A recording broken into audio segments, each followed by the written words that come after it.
So Nick Fuentes didn't become a hateful extremist because he's never had sex before, but his own words make it painfully obvious that all of his racism, misogyny, and Hitler praise come from the exact same place, which is a place built on resentment and insecurity.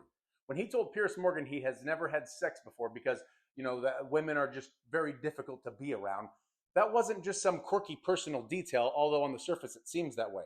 It was a window into the kind of isolated mindset that fuels this entire movement. This is the pattern with men like him. They struggle with real relationships. They feel rejected by women. They feel powerless in their personal lives. And instead of doing any damn self reflection, they just double down on superiority politics because it makes them feel strong. That's why the overlap between incel culture, misogyny, and white supremacy is so strong. It's not a coincidence. I mean, think about it. Every expert on extremism says the same thing. Men who feel humiliated or insignificant latch onto hateful ideologies because it gives them a hierarchy where they suddenly rank above someone else. That's the point. It's not about policy or values, it's about identity and ego. And Nick Fuentes is the perfect example because he openly praises Hitler. He openly pushes white nationalist rhetoric. And he openly admits he cannot form a basic healthy relationship with women. That that is not a coincidence. That is the emotional foundation of the hate he spreads.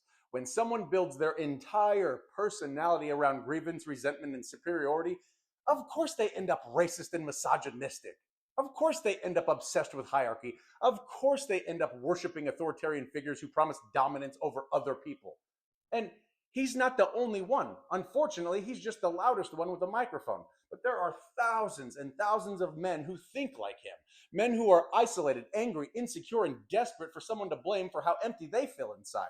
So instead of improving themselves or dealing with their issues or just trying to grow as a person, they join movements that tell them that they're better than everyone else because that's easier than accountability for weak men.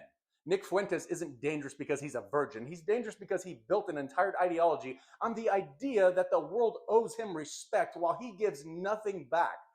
That's the mindset that fuels extremism, in case you were wondering.